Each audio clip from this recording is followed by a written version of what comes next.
All right. Hey, welcome everyone. As people are entering in, we welcome people from Los Angeles, welcome people from Chicago, all parts of the United States, as well as people from Singapore, Jakarta, Nairobi, and Malaysia.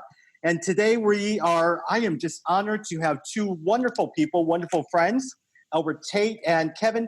Kevin, how do you best pronounce your last name so I don't butcher it? Sure, you can say Olusola. Olusola. Yeah. Got it. And so, hey, I just wanted to thank you for all of our partners as we enter into this discussion. I just want to thank some of our partners that made this possible. From Los Angeles, our friends over at Dustin Lang over at Revival LA, Karen Cavell over at Hollywood Prayer Network, Steve Engage over at Center for Faith and Work Los Angeles, as well as our friends over at Renew Chicago and also Pro 22 in Chicago as well too. And so with that said, I am going to turn this over to Albert Tate. Albert? Well, thank you so much, Tommy. You're an amazing leader. You run a great program, and the stuff that you do, the networking you do, not just across the country, but across the world. Did y'all hear these countries we got hanging out with us? So thank you guys from all across the world. Speaking of the world, we got our man, Kevin, who's a world-class musician, world-class artist, and we get to hang out a little bit tonight. Kev, what's up, bro? Man, I am excited for this. I have been waiting for this for a long time because you and I were supposed to hang out earlier this year, and then Auntie Rona came through. I know, right? Messed up everything for everybody. But man, I'm excited that we get to hang out like this. Well, the cool thing is, last time we talked, you were so excited. You were literally glowing because you were about to marry the love of your life. So let's just start with that. You got married. Yes. Tell us about your wife and how and when was the wedding and all that kind of stuff. Just give us a little life update. No, man. She and I, my wife's name's Lee. We met in 2017 at a backyard party with one of her friends, and just courted for 6 months, got to know each other, and then by the time she met my parents, it's funny. My mom was like, "Listen, if you don't marry this girl, we got people that we can." Try to get to marry this person. So that's when I knew I had to marry her. And so we were engaged in 2018, the day before my 30th birthday. And then we got married in September of 2019. It was amazing. It was actually two kind of weddings, a Nigerian wedding on the Sunday, and then an American wedding on the Monday. So it was really fun. It was colorful. It was beautiful. Lots of great Nigerian food. Let me tell you, in the name of wow. So we really enjoyed it. And then we did a honeymoon in Thailand and Cambodia. And we were so thankful that we could even do that because it was right before everything happened. So that was a blessing. Yeah. So you've been married since September. Biggest lesson you've learned so far about marriage? Oh, wow. Communicate extremely well with your spouse and remember their love language. Because the way you speak, you have to speak to their love language. And if you don't do that, you might be saying exactly what you need to say, but they're not hearing it the right way. And the same thing for me. So just speak into their love language because that's what makes them feel loved and secure in the relationship that you're building. Kevin, if you've learned that already, bro, you're going to be all right. Now, the thing is remembering that when you're ticked off. If you can remember that then, right. Because when you get high, you be like, I don't care nothing about your love language. Let me tell you about my anger language. This is my anger language, and this is what I need you to hear right now. Man, that's so good, bro. That's so good. I want to go back. I was reading something today, and I didn't know this. You went to Phillips Academy. I did. Wait, yeah. Phillips Academy. Yes, a great institution. Two of my cousins went to Phillips. I went to their graduations. I just remember thinking it was the most amazing place, amazing thing. Tell people a little bit about Phillips Academy. Oh my gosh. Well, Phillips Academy Andover is one of two institutions. There's Phillips Academy Andover, and then there's Exeter. And they're two of the oldest boarding schools in the United States. Andover's in Massachusetts, Exeter's in New Hampshire. And it's an amazing education. Sometimes they say it's feeder schools for, top universities if you want, but it's just the camaraderie of the students. You truly get, I would say, a top, almost like college level education in high school. Everything that you want from college, you get almost in a high school. Tell us about some of the alumni at Phillips Andover. This is the crazy part, y'all. Listen to this alumni list. Come on, I give you permission to name drop. Do some name dropping right now. Well, of course, so President Bush, both the senior and junior, went there. There's some ambassadors that went there. Gosh, I mean, who do you want to say? There's some kings and queens of certain countries that have gone there. I mean, the alumni list is extremely illustrious, and it was very. I was very scared when I first stepped onto campus, especially because I came in as a new junior, and that's like the hardest year to come, and everybody's so well adjusted, and they're already friends, but they're also the smartest kids who come from the most incredible backgrounds, knowing 6 languages before the age of 14, like just crazy stuff like that. So I couldn't believe I even was allowed to step foot on that campus. Wow, that's pretty amazing. So you left there, went to Yale. What did you study at Yale? I was an East Asian Studies major. So I was studying Chinese and Chinese history, Chinese economics, and I was also a pre-med student. Wow, that's a long way from the pop group Pentatonix. 100%. It's like a bad story, man. That's a gap right there. Pre-med. So you wanted tell me about the major pre-med East Asian Studies. What were you trying to do there? What were you thinking? So the goal that I had was that I thought I wanted to be a doctor that would do missionary work often in places like China and Asia, and have an opportunity to do also cultural diplomacy work because of my music, kind of bridge gaps through my music, because just music is this amazing opportunity. It's a connector. Right. And so I thought I would do a lot of that work, but apparently God had other plans.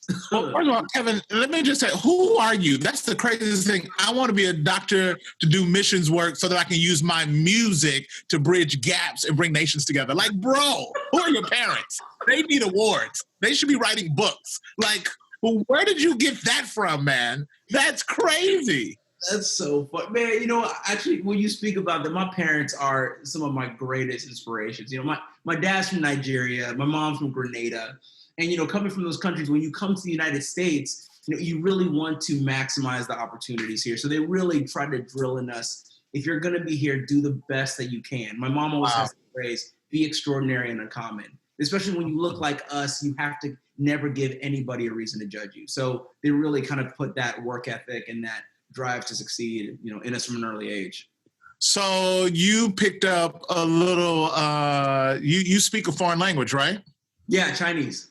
Chinese. So you picked up a little Chinese over there. So now ain't nothing crazier than seeing a brother with a high top fade, then drop some Chinese on them. Like, they don't see you coming, bro. People were confused. There was people like, I don't get it. And it's so cool when you speak, especially in China, because people are truly amazed when you're trying to connect with them with their language, because they know how hard it is. They know that it has tone. So it's a very different way of speaking. But I made so many friends. Let me tell you, I got a lot of people asking me to come to this place, come to that place, meet my mom, meet my daughter. Maybe you could date her, stuff like that. And I like that. I'm good, but it was the craziest thing. But like, I loved it. I spent 1.5 years there, and I would never take that time back for anything. It was so amazing. All right, Kevin, just drop a little something on me. Just drop a little Chinese, and then we'll move it on. I just think. 行，我的名字是陆佑乐，大陆的陆，保佑的佑，快乐的乐，是我大一的大二忘记了，但是我中文老师给我起的这个名字。So basically, I said, "What's up? My name's Kevin." Explained it. It was my first or second year teacher that gave me my name.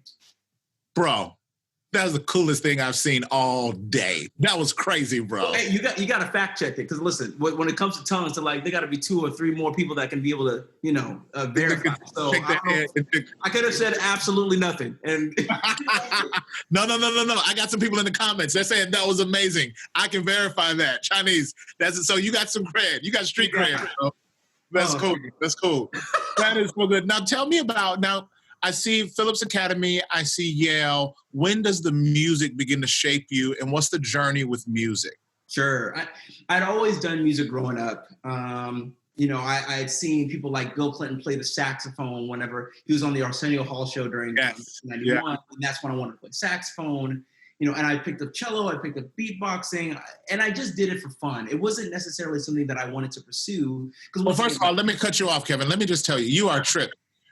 The way you just said, I picked up cello in beatboxing.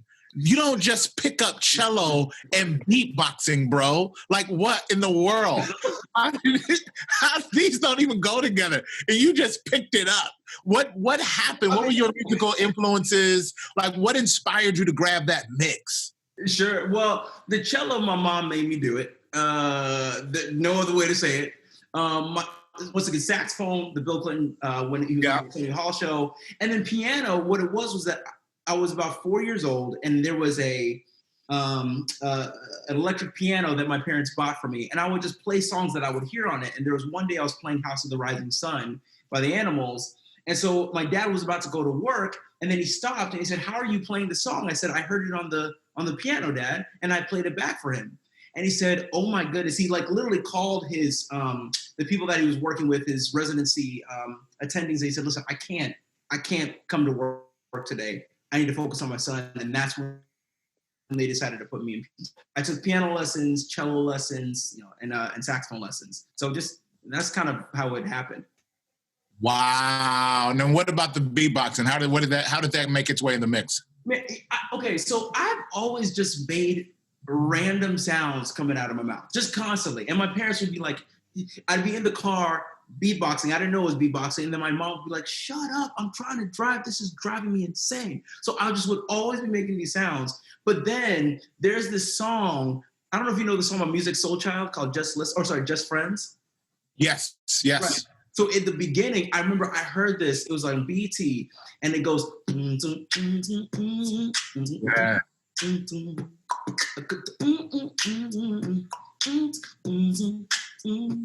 And I heard that and I was like, what is that? He's singing and beatboxing at the same time. It freaked me out. And that's when I knew, it was like, I want to pursue this more because it could be actually musical. And that's when it's kind of started my journey. Wow, that's amazing. And who would have thought out of cello, sax, piano, the beatboxing would be the thing that catapults you to be known all across the world? Man, it's weird and confusing because of all the things that I guess God has blessed me to be able to do, it just was the thing that was least in my vision to think that it would be the thing that God uses to catapult me into these opportunities. And God's story makes no sense. That's the moral of the story. It just doesn't make sense. But God uses things that are the least of to make those things happen. So I work with him. It's not even my. That's beautiful. You know what I mean? That's beautiful, man. So that's the music. Now tell us about God and faith, and how did that enter the story, and how has that shaped your story? Oh my gosh, it's the center. Yeah. To even start talking about music, I have to go back to God because my parents were always, godly people. They met at Loma Linda University, which is a Adventist medical hospital. So I've always been in the faith. But I feel like one of the ways it finally came alive to me was when I actually had to make the decision to go into music because it didn't feel like my decision. What happened was my junior year of college, as I was starting to kind of carve out this unique cello beatboxing combination, which I call cello boxing, a couple of opportunities came. One was to do a competition that Yo-Yo Ma hosted, which I won second place, and he said that my music was inventive and unexpected. And then I also got to perform randomly for KRS-One at Southern Connecticut State University. And he had said, if you start to take this cello and beatboxing thing and popularize it, I think you're going to change the way people see hip hop and classical music. And that's when I started to say, God, I need to start praying because there are two people from completely opposite sides of the musical spectrum telling me something very similar. And I started to feel this pull to it. And it was very indirect in the sense of, God, are you trying to take me off a path that I've always thought that I was supposed to be on with medicine? This is always what I knew. This is always what I thought. This is something that my parents trained me into because my dad's a doctor, my mom's a nurse. And I'm also a first generation American. if I go into music, this almost feels like I am taking away the dream that my parents had for me, because they know coming to the United States, it's hard enough. And now that I'm going into a career that possibly makes no money, it makes no sense. And that's when I started to pray, but I realized I started to have this tug. So I had to speak to one of my friends who was an MD PhD student who was Nigerian, and he understood my dilemma because he's Nigerian, because he's in the medical field. And I spoke to him during spring break, and I said, I'm weighing all these options. He said, listen, medicine is something that you could always go back to, but you're 20 years old, you're young, you might as well go and have the ball and the time of your life. And if you don't love it, come back. And so I personally needed that plan B, because once I heard that, it was so clear to me. So I got down on my knees in my dorm. There was nobody there because it was spring break. And I sorry, it was the library. I got down on my knees and I said, God, and my dad hates it when I say this, but this is exactly what I said. I think you're absolutely crazy, but I know that you're pulling me to this. Wow. I have no idea what I am doing, and I don't know why you're calling me here, because it doesn't make sense, but I trust you. You're going to have to make the path for me because I don't know where to go. And it was so funny. I'll never forget, after that prayer, it was like a can of worms open. I knew I could not go backward. And then it just set me on this path where, God Almighty, I promise you, put things in place in weird timings that I can't even begin to, I couldn't explain, but it just made sense. And I said, okay, I completely trust your path. That's wow. So what was the strategic move musically to begin to pursue music, to yield that and have that moment of surrender to God? What's the step after that? Because, Kevin, I think a lot of people are listening to you, and many of them are probably wrestling with the calling and to say yes. But then practically, how do I begin to go after something that I've dreamed on the inside of me and do that? So what were those next steps with that? Sure. Well, the first, to answer your question, I think we sometimes have to realize pursuing God is not a linear progression. Yes. You could be going this way, that way. It's very, very messy, but that doesn't mean you don't try things. So for me, of course, I didn't know the path of music, but the things I did know, there was YouTube that was around. I knew that I could use that. And I started putting up really, honestly, cheesy videos of me thinking I was so cool, speaking Chinese, doing my cello beatboxing thing, right? And I look back to those things, I was like, Kevin, what in the world? You know what I mean? Like, what were you thinking? But once again, it's an iterative process. You get better. You learn more as you go. You start to do your research. And we have to, as people of God, whenever we decide to make that decision, we have to got to put our hand into the plow. We can't just say, well, God's going to do the rest. You get an opportunity to partner with God. God has to partner with you. So if you don't do your part, how can God do his part to his fullest and to the most effective way that he can if you're not doing his part? So that's why I said, okay, I'm just going to continue working on this. And God created an opportunity for me to be in China for 1.5 years. So I was still working on it there and then. And so it's funny that my senior year, my senior spring, as I'm putting these videos on, not really knowing where exactly I'm going, but I'm trying things, I put up this video of me playing this piece called Giulio by a guy named Mark Summer. And I'm beatboxing and playing cello to it. And lo and behold, during my senior spring, it goes absolutely viral. And it's not something that I could have made happen. It wasn't one of those things that I put magic into the air and then it happened. I just tried to be faithful with what I knew God had called me to do. And I was like, God, you have to do the rest. But I was trying to be faithful and I was trying to put up videos and I was trying to work on it. And that's how the band found me. And a lot of people say it's luck, and I knew it was providence, but at least I was prepared for the opportunity, you know? Wow. I'm talking so much, forgive me. But the last thing I'll say about that being prepared for opportunity, you look at people like David, where God had called him to do something, but that didn't mean he went there immediately. He went back to the pasture and stayed there and worked on his craft like God had kept him to do. It didn't mean that he wasn't going to get the palace. It meant that he still had to prepare.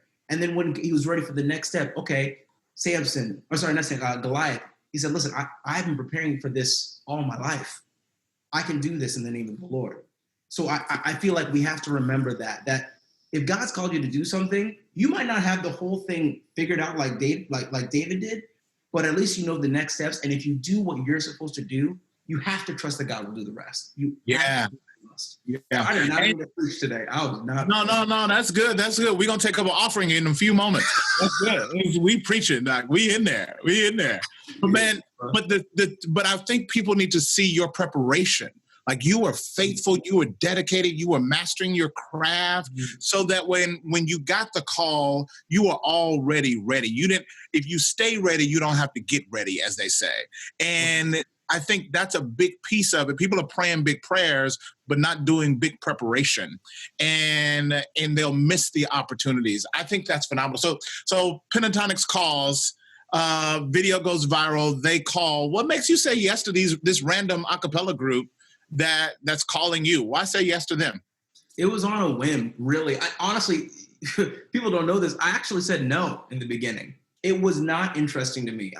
I had gone to schools where a cappella happened a lot, collegiate, Yale, and also Andover had their own a cappella thing. And I thought it was cool, but it wasn't something that I thought I'd ever pursue. But if you want to know the real reason I did it, I thought to myself, you know what? This is a great opportunity to be on TV, meet people. And if I ever go back into medicine, at least I can say that was on my resume. That is the honest to God truth why I did it. And that's why I could not believe when everything happened. I was like, God, we won? Okay, that wasn't part of the plan. Oh, now we got a record? Oh, no, what? It's like, God's like, God fools you all the time. When you think you know what you're doing, then it's like, God's like, ha, you funny. Don't play that game with me. Come on. Wow. Oh, God, you were so amazing. Well, when I see the favor and the blessing on your life, man, I'm praying to God, fool me, Jesus, fool me. There are the areas where you can fool me anytime, Lord. Hey, give me that Kevin fooling blessing. That's what I'm talking about. No. So Kevin, so we gotta let other people ask questions. So, Sure. But I'm having a ball asking these questions. Same.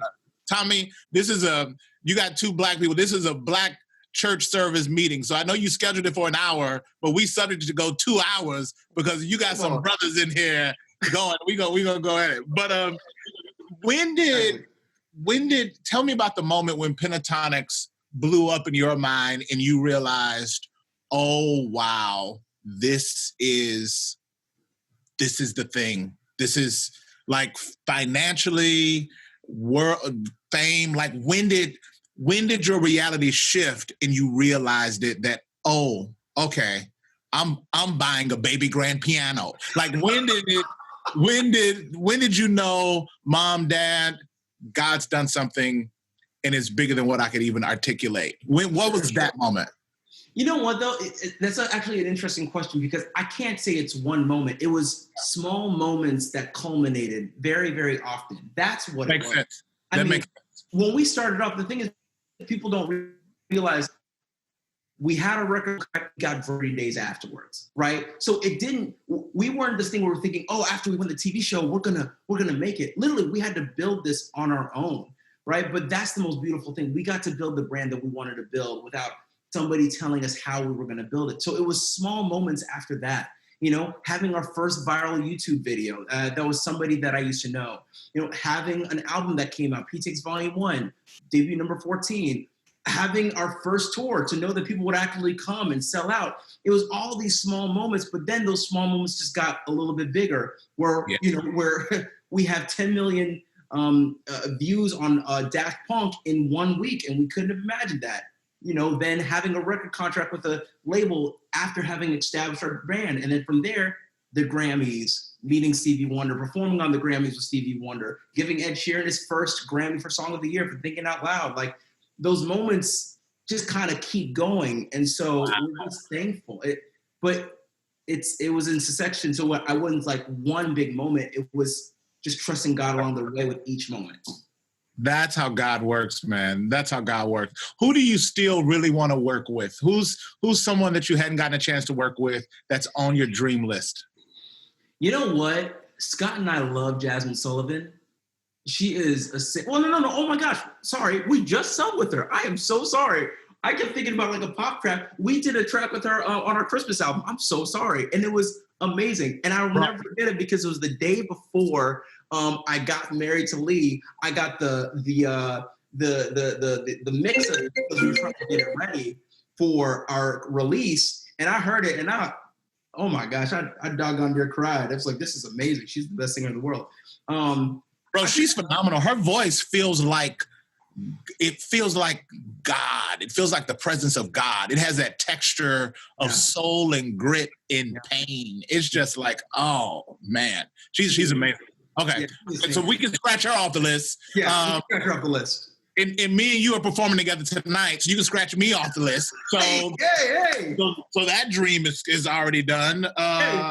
Is there anybody else that comes to mind? I think some pop artists we would love to work with. I mean, Ariana Grande would be amazing. Jessie J is a ridiculous singer. She'd be so dope. There's a woman named Imogen Heap who is this incredible artist that does amazing things with her vocal textures. That she wrote this song called Hide and Seek that was popularized. But she'd be something because of the electronics she does with her voice. We'd be really interested in working with her. Oh, wow. That's fun. That's fun. All right, Tommy, throw me some questions. I know we got a few folks that want to ask a couple of questions. So you want to toss some to me? Yep, a couple ones I got, Albert as well as Kevin is, hey, what are experiences, lessons that you learned from being in Asia all those years? Oh, that's a very good question. You know what? For me, it's about, and I think it's actually very applicable today, humble yourself enough to learn other people's cultures and who they are. And that takes a lot of time. You know, for me to get to know somebody from China and Beijing when I was living there, I had to really study the language because once I understood the language, they were able to feel comfortable with me and then open themselves up. And when they open themselves up to you, then you start to realize at the end of the day, we truly all are human. We all go through the same things. Just because somebody's from another country does not mean they're not thinking about their child and whether they're going to be able to feed them the next day, whether they're going to be able to take them to school. They're really thinking the same type of things that you are. So I think take the time to humble yourself to be able to really listen and learn, not assert any type of judgment or prejudice, really just sit and listen and learn. Yeah. Kevin, what with the racial unrest that we're experiencing now, you have an interracial marriage. Yeah. As a Black man who's traveled the world that knows Chinese, as you look at the news, as you look at George Floyd, man, how do you process that? What's been your journey with that? I just love to hear how you're dealing with that. Sure. You know what? When it happened, it was, I'm not gonna lie, it was very hard. I gave myself 2 weeks just to not really be on social media, to just try to process everything that was going on. And my wife gave me the time as well, because I wanted to be able to speak to her from a very, very healthy place.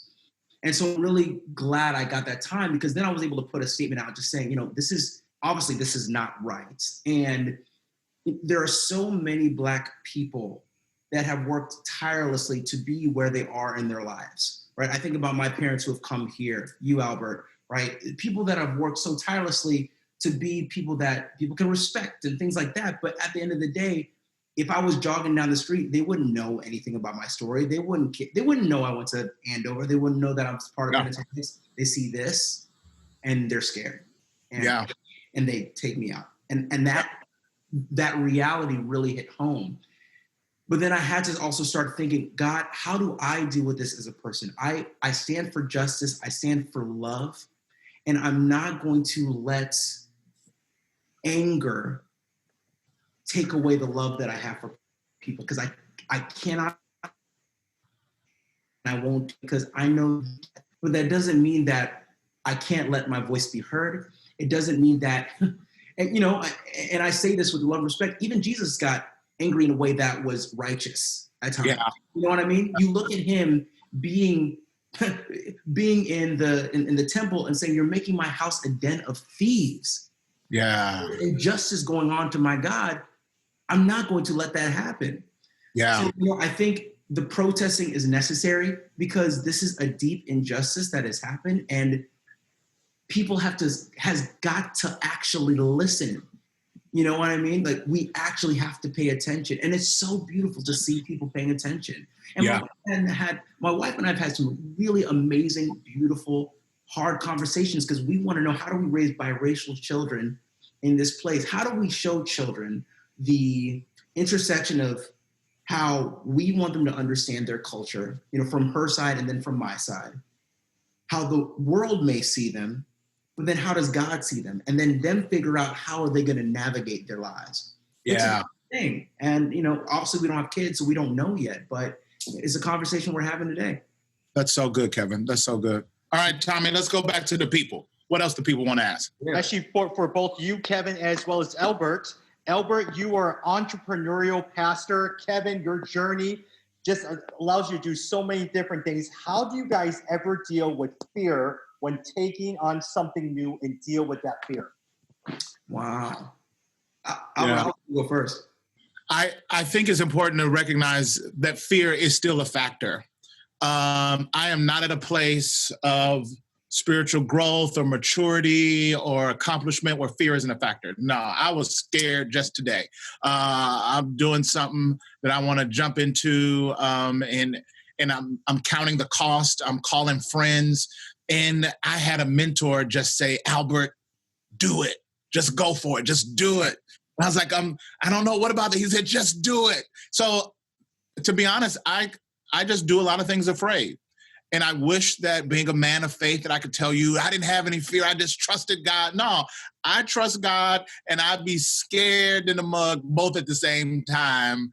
And I just do it afraid and say, "God, just meet me." And as God walks with me, and as I take leaps after counting the costs and doing the exploration, I'm a learner. I'm always a learner. So I'll ask friends, I'll ask mentors, I'll ask people who've done it before and to get opinions. But once I've done that, I'll sit before God.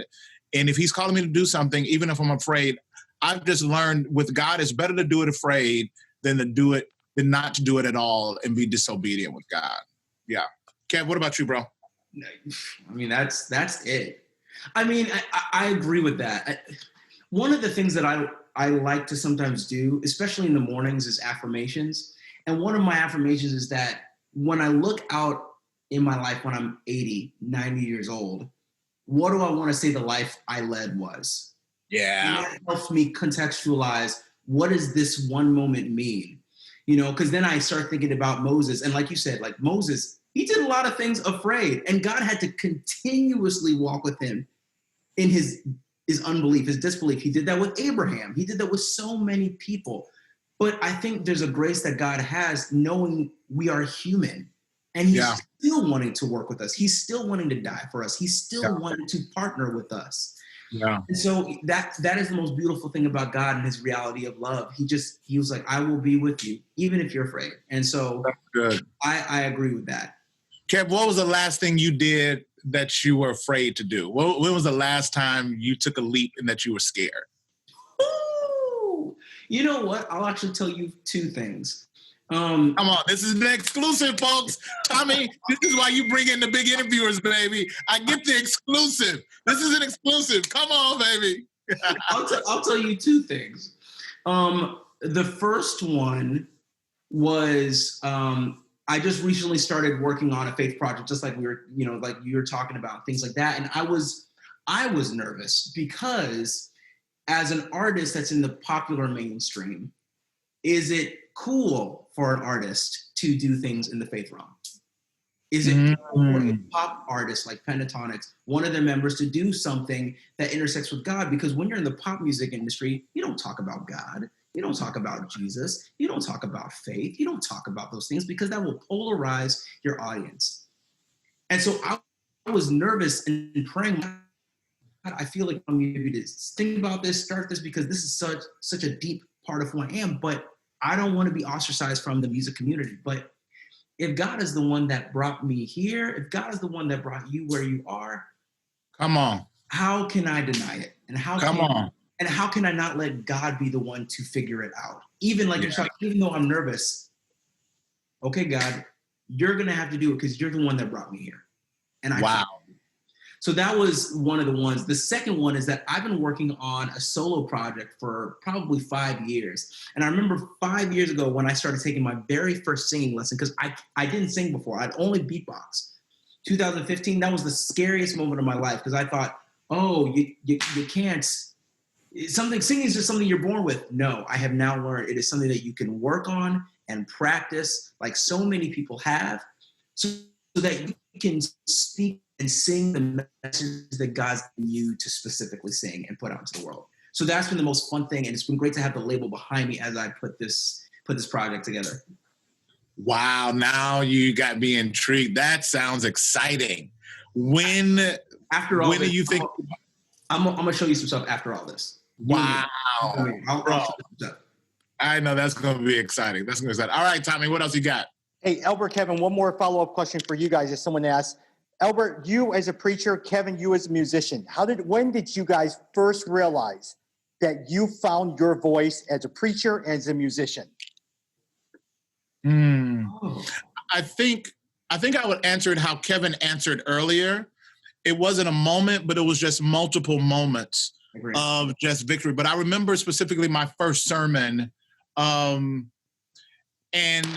something happening inside of me where you ever have moments where you stand outside of yourself and you see yourself doing something? It's weird. There's a moment when I'm preaching, but it's so natural and it's so beyond me and my confidence that I almost stand outside of myself and I see God doing something in me. Amen. That was the first time when I had a confidence, not in me, but in a confidence in a Moses-like way. God's speaking through me. God's going to speak for me. God's doing something.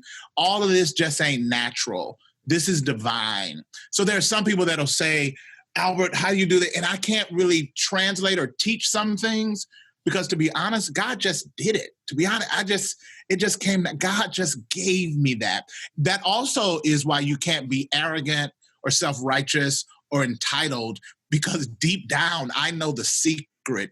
If it had not been for the Lord who was doing this through me, I would not be where I am. So I think that was that initial moment for me where I found confidence that God had called me and God was going to be providing for me. Hey, but also actually, Albert, can I ask you one? But you also spent a lot of time at camps and retreats early on to refine your voice too, right?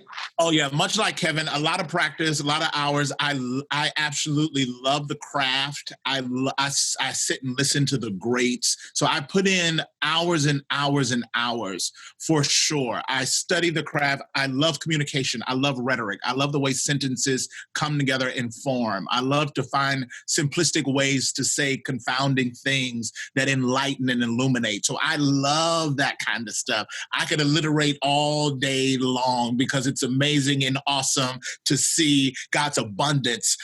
Did you see what I did there? Did you see what I did there? So I dropped some alliteration. Come on, we got demonstration up in this jank. Come on, baby. No. I'm ridiculous. You're I know. What about you, Kevin? Is there was it much like your other experience, or was there a significant moment? I would say exactly the same. I mean, I remember I feel like from the moment that I decided to give God my life when it came to his music career, I feel like I have been searching for my voice this whole time, even within Pentatonix. The whole time I was there, I said, I'll be honest, I would say, God, I'm so happy that I'm here for this piece of me, but this is not all of who I am. And so the whole time, me practicing, learning about arranging for the band. Okay, and then I'm now learning production skills. Okay, now I'm understanding production. Now I'm starting to understand songwriting. Okay, now I'm putting out my first EP with cello and beatboxing. Okay, people are liking it, but they're like, when are you going to sing? Oh, okay, now I'm realizing that there are some things that I can't just say with the instrument. I have to say it with my voice. And I have a lot of things that I need to say. Okay, let's start to learn how to sing. Okay, now I'm learning how to sing. What kind of things mean the most to me whenever I sing them and speak them? What are the kind of things in the stories that mean the most to me? Okay, and so it's just a complete succession of just understanding slowly over time. And I'll say this, actually, it was last year, November, I was in Japan. I sent the label a song. And it was their enthusiastic response where they said, "You finally get it.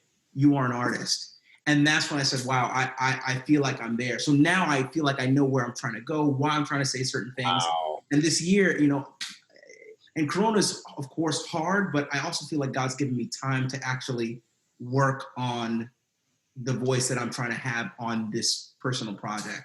So wow. I'm thankful, grateful. I can't think of enough. So it's been good. Bro, that's beautiful, bro. That's beautiful.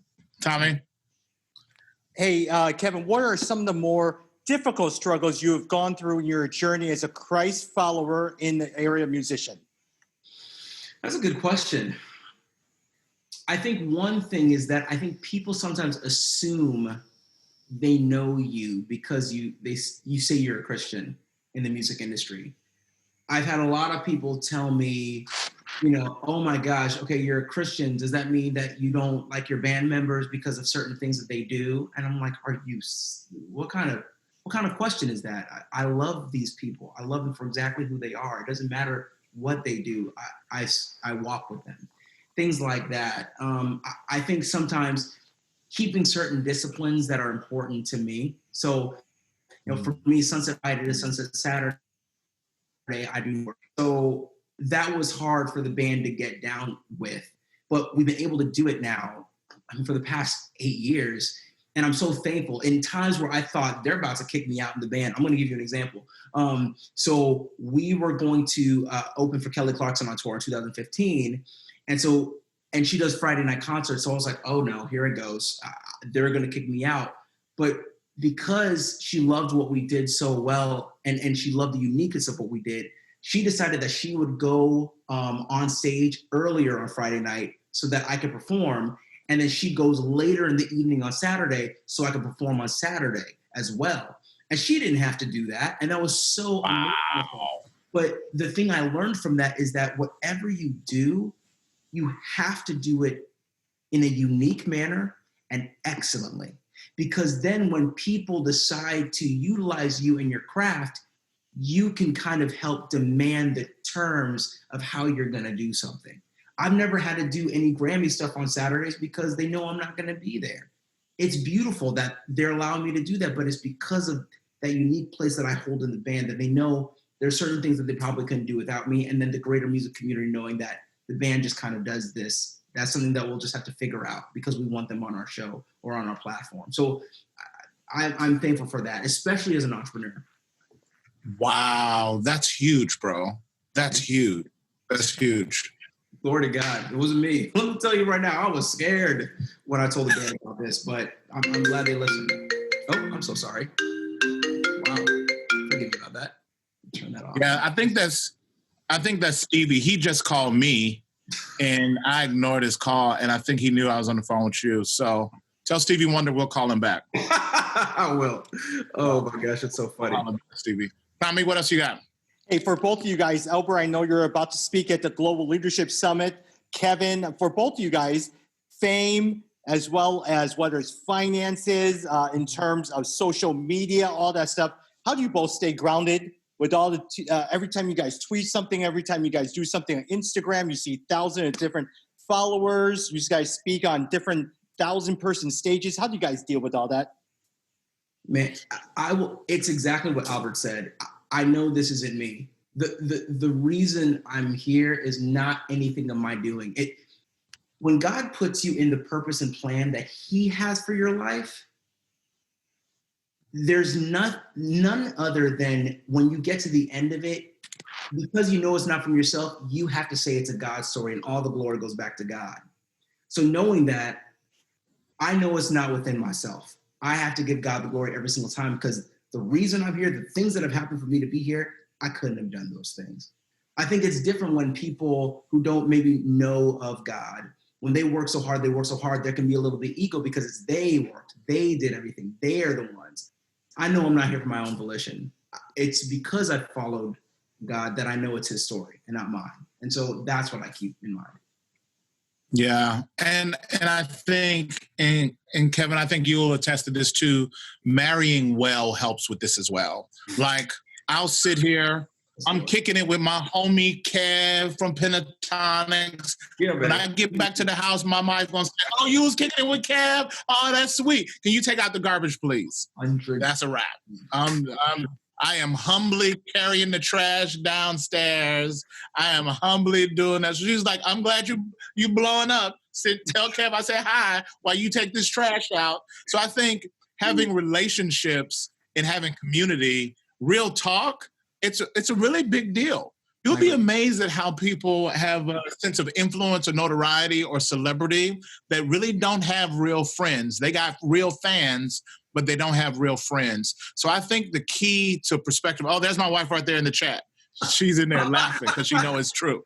LaRosa Tate, that's my wife. But having real friends, bro, that aren't overly impressed with your craft, that are thankful, obviously, but friends that aren't fans, friends that believe in you, friends that see you for who you are, will keep you grounded. And it's just been the most amazing thing. To be honest, what surprises me is how many folks, how many pastors that pastor tens of thousands of people, but nobody really knows who they are.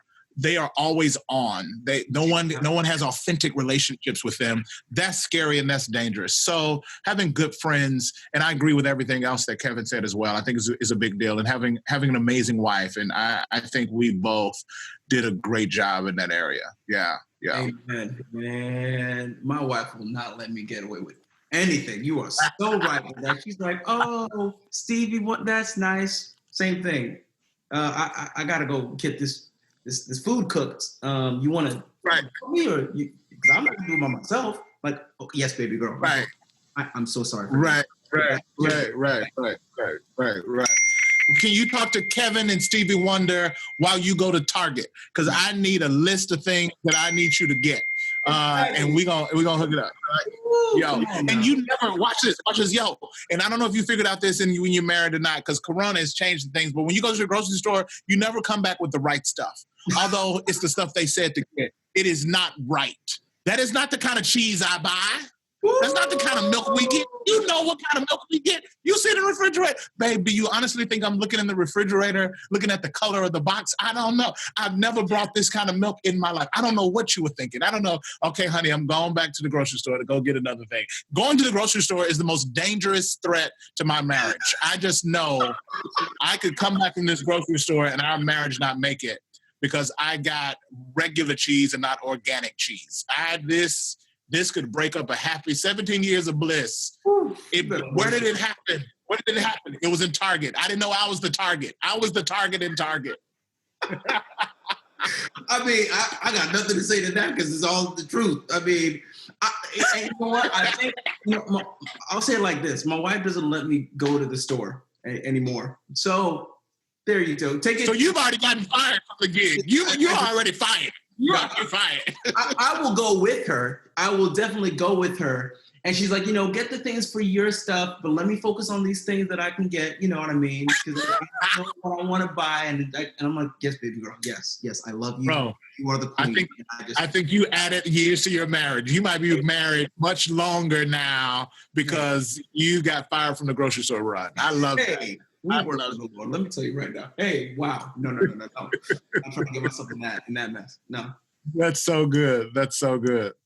All right, Tommy, you got anything else? Because I can go. So you got to tell me when to stop because I'll ask.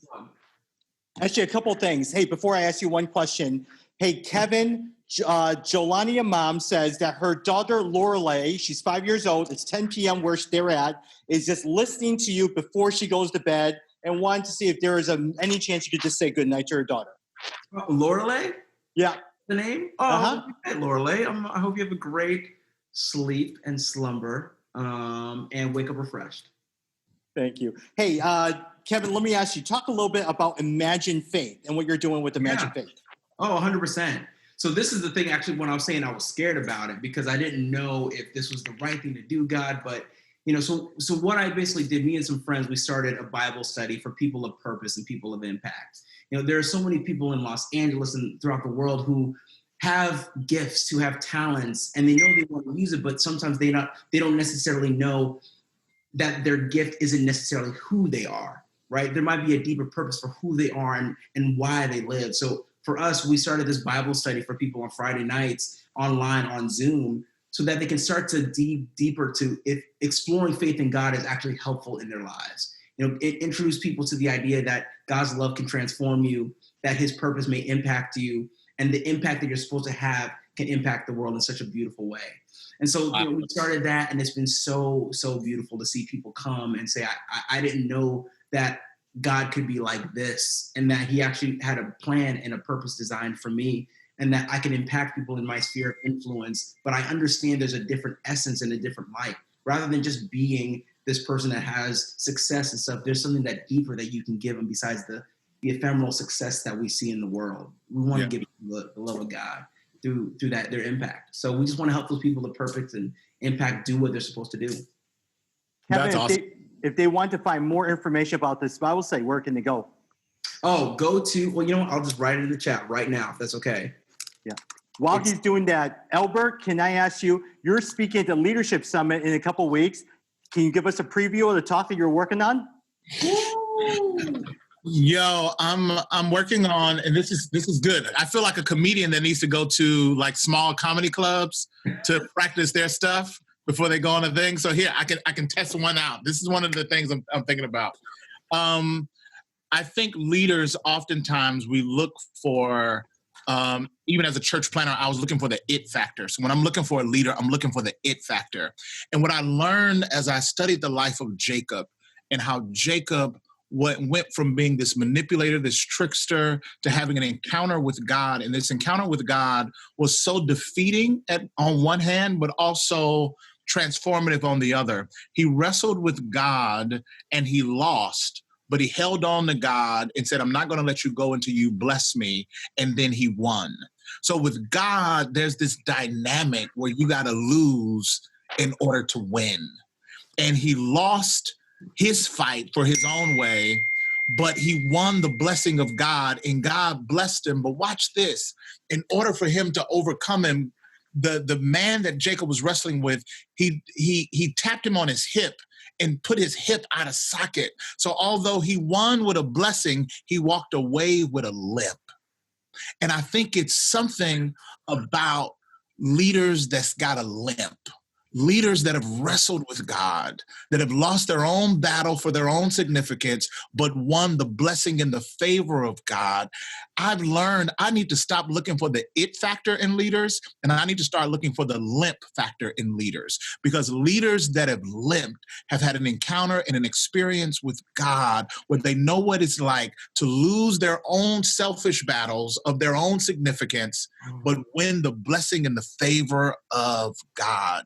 It is when we've had experiences, encounters with God, where we've received and experienced his hand of blessing, and there's just a natural limp that reminds us that it ain't about our power, it's about God's power. That's a natural limp that reminds us it's not great as me, but it's great as he. There's something about a natural limp. So when I'm looking for leaders, when I'm looking for partners, and when I look in the mirror, I want to look for limping leaders.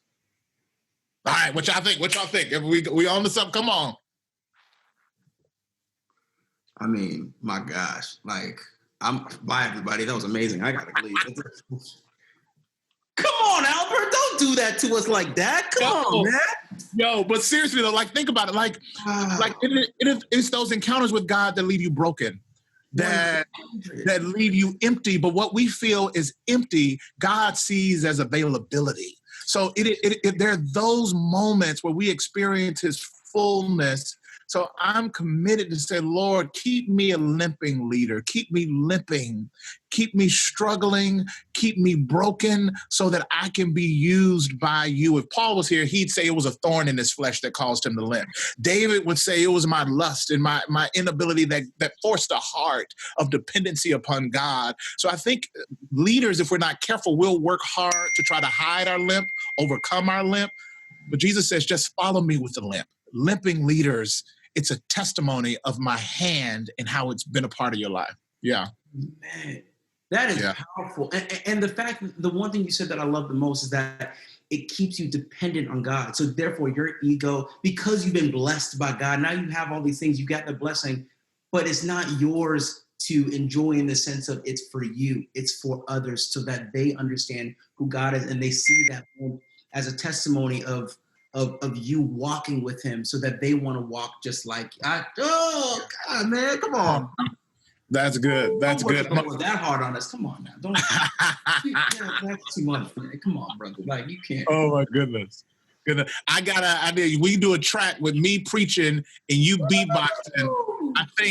I think we could do something. I think we on to something, baby. Let's go. Come on, Tommy. Set it up. We hook it up. Come on. We'll work on it. Come on now. Let's go. And Albert, I'm done. The hour is up, and I want to make sure I respect both of your times. Well, that's good. Kevin, this has been amazing. Can I just do a couple of rapid fire questions on you, Kevin? Just quick answers. What do you pray about a lot that you don't talk about a lot? Oh, wow. I pray a lot about legacy. And when I say that, I mean that I pray that because of the world that we're in today, I pray that my children know God, love God, desire God with everything they have, because it's a different world, you know? I mean, it's always been crazy, but you know, it makes all this. So legacy. Yeah. What's something that people love that you think is overrated? You know what? Okay, I used to think this is overrated, and this is maybe going to be the weirdest answer in the world.